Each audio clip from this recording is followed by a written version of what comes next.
One of the most common use case for any small business is sending quotations or sending invoices, right?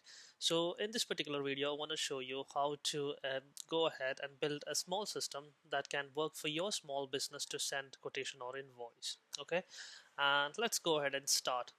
So let's start with creating a table. So in here you can see that I have got my workspace NISA Consulting, which is my business, and I haven't created any table.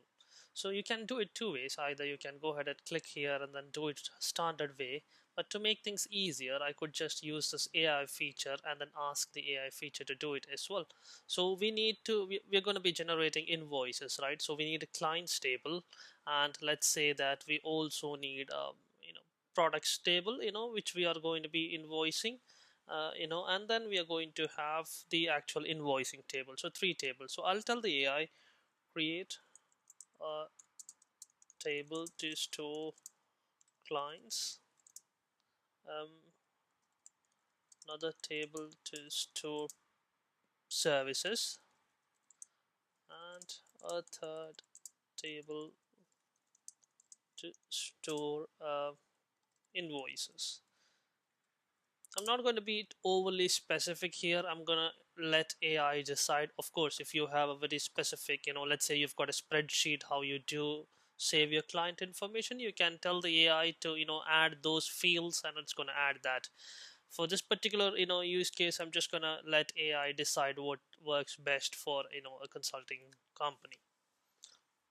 So now it has come back and told me that create a table called clients, and then to do that it's going to ask me to go to that page where we are going to go in, and then it's going to create all the fields necessary.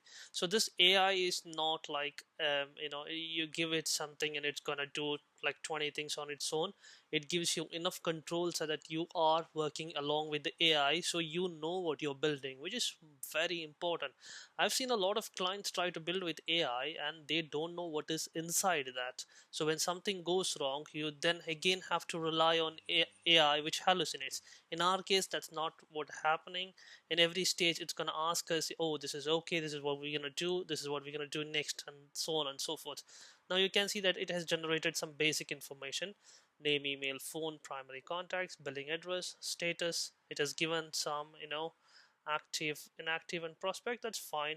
Created at field, some nodes field. I'm very happy with this table, so we can go ahead and um, save it. So I'm happy with this. It has saved. So now I think we have our clients table already ready, and then we can now go ahead. Let me go to the home page and show you how it's going to look like. Now we've got our clients table ready. If I open it, there are no records. Let me go ahead and add a client. It's a really nice form. So I'm gonna say, let's say Taha, and then some email ID, test@test.com, and a phone number, and a primary contact. Oh yeah, so this is thinking that this is primary contact is generally useful if you have multiple contacts. I'm gonna go with whatever AI has said. I'm gonna say UK. I'm gonna select a status of active and save. So you see, one advantage is that you can always go with the shortcuts. It makes life a lot easier. I just press Ctrl S and you can see that it has saved it. So our clients table is now ready, which is good. Perfect. Now you also see that you can have this, helper text. If you don't want, you can just go ahead and remove them. You can go to configure, and then for each item there is like the helper text which you can go ahead and remove. Since AI built it, oh, it also has created some validation regex. I'm going to show you how that works like. So let's say that I have this client, and let me try to add a wrong email ID. I'm just going to say test and hit control save. It's now gonna let. So what it has done is that you can, for any field, you can create your own validation. You can say that this particular field should have value in this particular format. It's called regex. You don't have to learn coding for this. You can just go to any LLM and say, hey, give me a regex to do, let's say, email validation, or a regex to do phone number validation, UK phone number, US phone number. All of those are gonna work. All right, that's pretty much it. We're good. We're not going to get too much into details of all these things. We're happy with how the table looks like. So I'm going to say Now go ahead and create the invoices table. So again, I think it's going to create a table and ask us to OK it. Yeah, it's going to ask us to go to that page. Now it's going to create a new table here and then take us to the fields that it's going to create.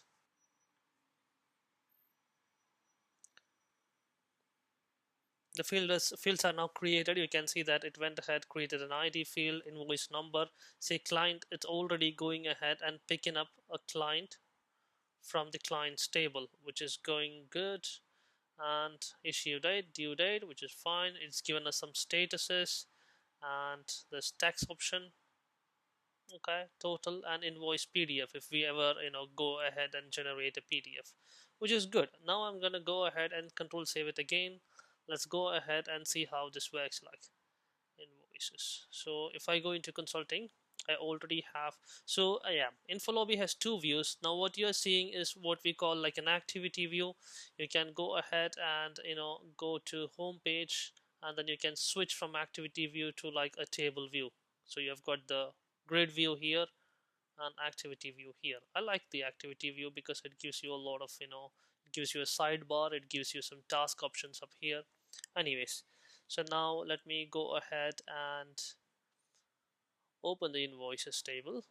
There's no records. Let's try to create an invoice. So invoice number, client, Taha. All right, we can go ahead and select some status, line items. So now this is what AI thought the invoice is going to look like. We're going to make it slightly different. The first thing is that our line items are not like this. Every invoice you see, there are going to be a bunch of line items. So it's a repeatable section, right? So we can do that in InfoLobby. All you have to do is that go to invoices. All right, let's leave it here. Go to the configuration section, and I'm going to go select this line item that AI thought was smart, which is dumb. So I'm going to delete it and then go ahead to the subtable section. So subtable is basically line items. You can natively create line items, useful for orders, useful for quotation, invoices. So I'm going to say line items means this is, I'm just going to call it line items because this is invoice line items. So first thing I want is a text field where we are going to have the description of the service, obviously. And the next field I'm going to have is quantity. Let's call this a number field. Third one, what I would have is a rate field, or how much it's going to cost. I'm going to say number again. So these both fields, quantity, I'm going to keep decimals for both of these fields. That's fine. And now as a line total, we need quantity into rate, right? So that's, we're going to select a calculation field in here. Great. I'm going to say amount or total. Let's go and say total. And then to do the calculation, all you have to do is press at which time the related fields are going to come. I'm going to say quantity, then just press into, and then press rate, and then give 2 decimals. And now we have our own inline table. I'm going to go ahead and initiate control save again, and we are saving. So if I go into invoices now, let's go ahead and create a new invoice. So unlike the previous time where we had a text area here, now we have individual line items, which is great. So invoice number, I'm going to leave it there. I'm going to select a client, issue date, due date, status, and then I'm going to say, let's say consulting hours at 4 hours at $150. We are going to get a 600. All right, and then I'm going to save it. So now this is how we have a kind of skeleton ready. Obviously we have to make a few things better. First and foremost, I don't want to see the ID. I want invoice number to be automatically generated. I want due date to be automatically set as 30 days. Whenever we are going to issue an invoice, automatically the due date needs to come. Status also has to be kind of automatic depending on where it is traveling. uh, I'm not gonna have any tax in this particular equation. No subtotal. Let's remove that. Total has to be a total of this. So let's add one more line for the example's sake, and then I'm gonna say, let's say, I don't know, let's say discount. For some reason I'm gonna give the client a discount of $100. All right, so that's a total of 500. Now I want the total to be automatically calculated from this. This is what we're gonna do. So first thing first, let's go to our invoices table. Let's go into the configuration section. I'm gonna make this always hidden. I don't want to see this. Invoice number, let's leave it at here. Okay, and client number is, which is good. All right, issue date is good. Due date, I want to be hidden when it is empty. All right, status is fine. Subtotal, I'm going to remove the field. Tax, I'm going to remove the field. Total, at this moment the calculation should be sum of all the line items, so I'm going to put at, and then if you scroll down you will see that line items are going to come through, and then I'm going to sum of all the totals. So this is what our total is going to be. All right, now you can leave it at here, or if you want to add a currency you can do that as well. I'm not going to add a currency in this particular instance. Invoice PDF is fine. I want to hide it when there is no invoice. The notes is fine. Alright, this is what we're going to do. Now if I save it and go to the invoices table in here, open this up, you can see it's a little more cleaner. Alright, and let's go ahead and create some automations. So I'm going to go into invoices again, which is here, and then I'm going to go to the automation section. What are the automation we need? Actually, I just realized one thing. So if I go to invoices and go to configuration, I could select a default value for the status. So every time a status is created, let it be draft. Oh, there's no colors. Let's give it some colors. Draft can be yellow, send can be, let's say, green. Actually paid can be green, send can be maybe blue, and overdue is red. Perfect. I'm gonna save it. Now if I go to invoices, I'm gonna set this manually, but if I create a new invoice, it's gonna be pre-selected as draft. That is good. So that also means that I can go ahead and hide that when I'm creating, because it will be default set. So I'm going to be hide on create, which is good. If I go back now to create a new invoice, you can see that status is already gone. Perfect. Notes are good. I'm also going to do hide on create for this. Hide on create. We don't want that. Perfect. Now we have the bare minimum that is required. Actually, let's go ahead and hide on create this as well. We don't need that. Let's keep it bare minimum. Okay, we don't want total as well. I'm not sure why I'm doing it one by one.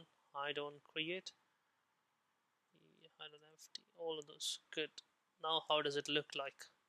So we have got client, the issue date, which is today's date, and notes. That's all we're gonna do. Let's also hide this bit. Hide empty, hide and create. So we have bare minimum to create an invoice, which is pretty good. All right, now let's go to the automation sections, which is here. So the first automation that I want to create is to generate an invoice number. So our first invoice has a number, the next invoice should have the next number, right? So I'm going to go ahead and um, create an invoice. So when a new invoice is created, that's a trigger. Generate invoice number. That's the name of the flow. All right, what do we need first? The first step is basically get the last invoice so we can get its number. So I'm going to go query the records, the same table, invoices. I'm going to order it by ID, because ID means you will get the last one. So we'll make it descending and just get one item, and then I'm going to call it prev records, basically previous records. If you want to see if it has come out properly, you can just go click run. This will run on the first item, and then you can see prev records is giving us an array of the last item, right? Now if you want to test it truly, you can go to invoices and then just create one more NC. So I'm going to create and say the W and then save it. So this is the second one, right? I'm gonna say INV002 manually till we fix it. Now if we go to our automations panel, which is here, Now earlier it was inv001. If I do it again, it's going to give the latest one, which is inv002. Alright, so we have got our previous record. The next step is to extract the invoice number from this. So I'm going to go click here and set a variable, and then I'm going to call previous invoice number. And how do we get it? So we have the previous records as the value. We can copy that, and it's an array, right? Because you don't, even though we are fetching only one item, it comes out as an array.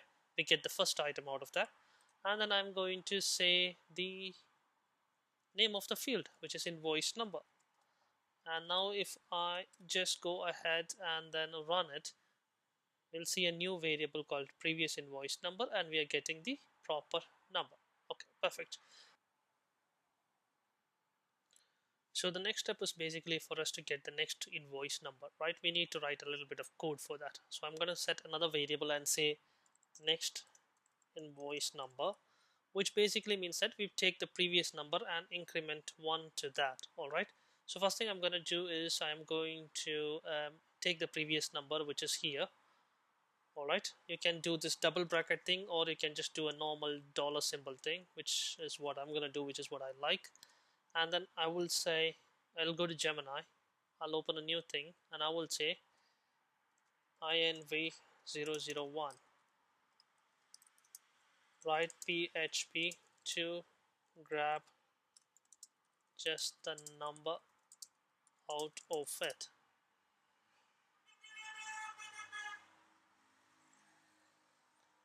So it's gonna say pre-reg replace is going to work, so I'm gonna give it a shot. I'm gonna come in here and see this. Instead of string, we'll give the variable, which is sorry, here's a variable. Let's see if this one works. Run. Yep, it is giving us the next invoice number. Let's try adding 1 to that. Yep, it worked. It basically gave us 3, so it removed the 2 zeros. I still want the 2 zeros, so I'm going to copy this and say this works, but I lose the 2 leading zeros, or leading or trailing, I don't know, 2 zeros at the beginning.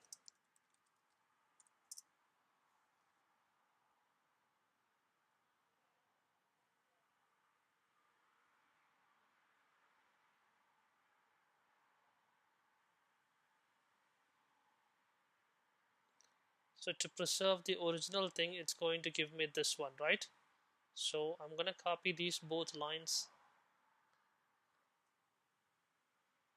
or there is another, because I don't think string pad left is going to be there in InfoLobby. So let's try this one. Go in here,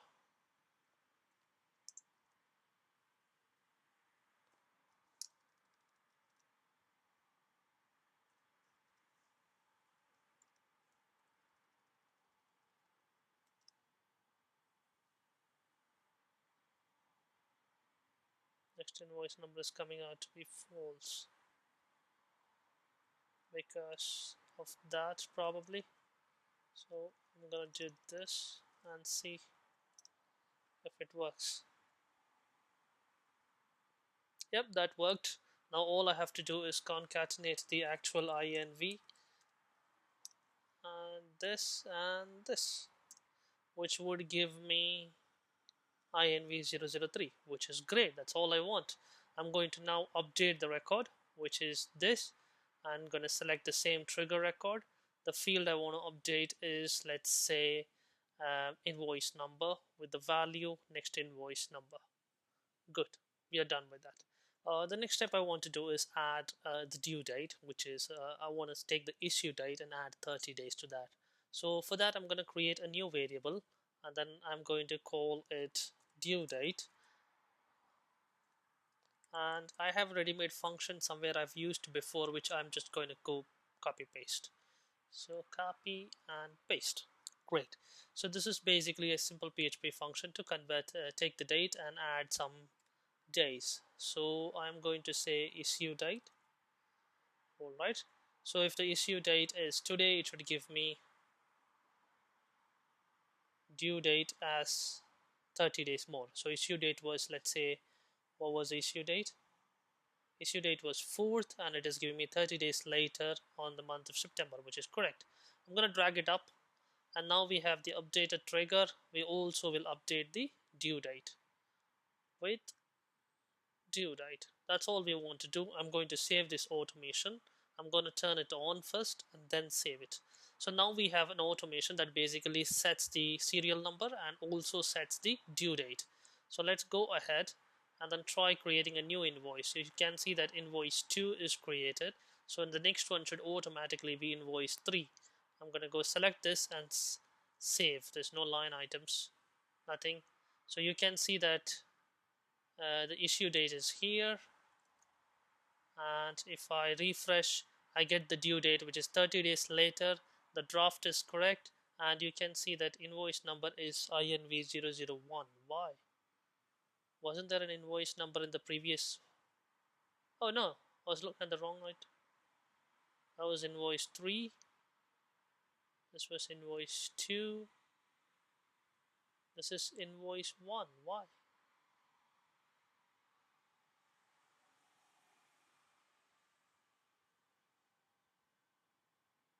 Let's go ahead and check the automation where we went wrong. So I'm going to go back to our automations, which is here, invoices, automations.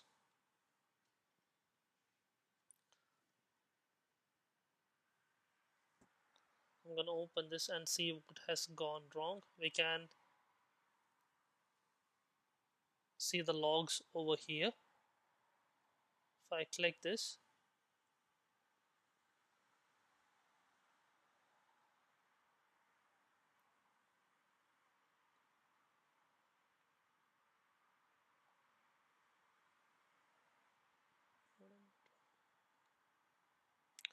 next invoice number, right?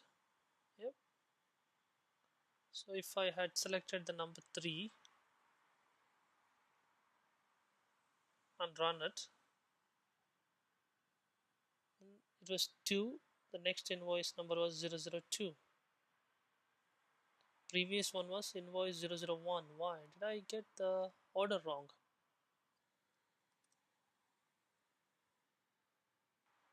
So the problem I was doing is that if I show you, if I go into automations and click here, so in here I was getting the last record, right? But the last record would be the one we just created. So that's not the one we want. We want the one before that. We want the previous invoice. So what I would do is that I'm going to add a filter, and then I will say find me the one where invoice number is actually not empty, because the last one would be empty, right? Now I'm going to save this, and now I'm going to go into invoices and then create a new invoice, and now it should be invoice number 4. You see, if I create the next one, it's going to be invoice number 5. And you'll also notice that once I'm done with one of these, you can see that the due date is also working. So this is great. This is what we are trying to achieve all this while. Now that we are done with the basic invoicing system, what I want next to do is when you click a button, I want the invoice PDF to be generated. All right. Now this is going to be another automation. You can go into our settings and automations, and then go ahead and add a new one. Now this one, I want it on click. I want to click a button and then the PDF is generated. So I'm going to click on demand and then give it a name called generate PDF, and then I'm going to turn it on and then save it. Now the first step is for us to get all the line items for this particular record, right? So you can go into get related.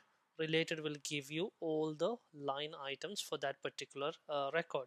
So if you can test it by selecting an item and going to run. So if you see the related records, you will see that it is bringing all the line items of this particular record. We have one record, so it's one item. Okay, I'm gonna call this line items. The next thing is that let's create a variable and save our business name. I'm gonna say it as Nisa Consulting. You can of course have it in a real life scenario. You would have it a separate table where you can save all the configuration values. We are done with the two things. The next variable we have to create is basically we have to take this line item and create it into an HTML format. I'm not going to do all the bit of coding now live because it's going to consume a lot of time. So I'm going to copy existing what I have, and then I'm going to tell you what it is. So here's a code. What I'm doing is that I am writing a small function called build invoice items, and what it does is that it starts empty, and then it goes ahead, loops through all the line items, which is here, line items here. It loops through all the items, it grabs the description, quantity, and this one, and then it adds it into an HTML format. We need it to be in the HTML format to generate the PDF. That's all this is doing. And you can see that the quantity and the price and the total is created into number format, which means that you'll get like 1,000 separator. So that's all this particular function is doing. And then I'm going to go ahead, collapse all of this, and then finally we need one more thing, which is generate PDF. We're going to say attach it to this record. This is the title, and the file name should be invoice. That's all. And then for the content, once again, I'm not going to be writing everything, so I'm going to go ahead and then copy a piece of code that I already have to that generates the PDF. In here, copy. This is an HTML code that generates a PDF. You can ask any LLM and then it would generate it for you. And inside this, you can see that this is the general heading. You have styles, some margins, how you want to style your invoice to the way you want to make it look like. And then once that is done, you can see that I am using the business name as a variable. So whatever we put it in the variable area earlier is going to come in here as the address. Again, once again, I'm hard coding it. If you want to create a variable for the address, you can do that. And then we have the invoice number, issue date, due date, and then we have the client. And finally, when it comes to items, I am putting in the entire items that we created earlier, which is this variable. I am passing it there, and that's pretty much it. Now I'm going to save this, and we have the automations ready as well. Now let's go back into our invoices. Let's go back to the configuration, and then we'll add a button which will generate the PDF. So I'm going to click this and then add a button, and then I'm going to say generate invoice PDF, and this is going to be hide and create. The flow we are running is generate PDF invoices. Button label would just say run. If you want a confirmation message, you can click this. I don't want a confirmation message, just go ahead and save it. So now if you open the invoice, you will see that there is a button which basically says generate invoice. And now if I click this, it should generate the invoice and save it into the invoice field. I'm gonna run it, and you can see that the run is completed here. And then if I refresh the page, you can see the invoice in here. And now if I click open it, you will see that the client name is my name because I was the client name. We got the line, we got the total. Now you can see that total is a little messed up. We'll go back and fix it, but other than that, everything looks all right. So the problem with the total is that we have not formatted it. Let's go back into the automation, and then I'm going to add a new variable and then call it total, and then I'm going to number format it. Let's use a variable record total, and then I'm going to say 2 decimal places. Drag it above this, and then inside I'm going to say total. Yeah, inside the HTML, I'm going to find the place where total is added, which seems to be here. It says record total. All right, I'm going to change this to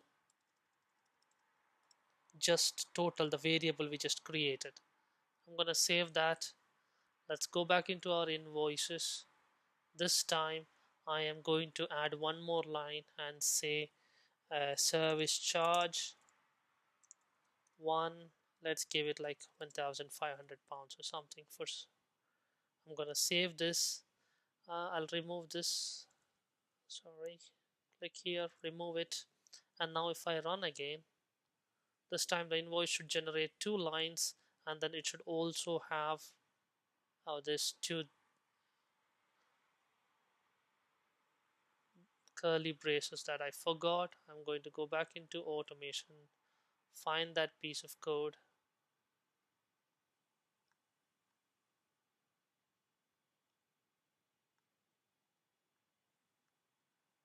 Yeah, I can see that I have left two over there. Let's go back here, remove this, and then rerun it. And voila, we've got everything ready. We've got 1,500, we got 100 billing and everything. So you can format your invoice in any which manner you want. It's just HTML. Any LLM can do that. I just use a standard template that I have got going.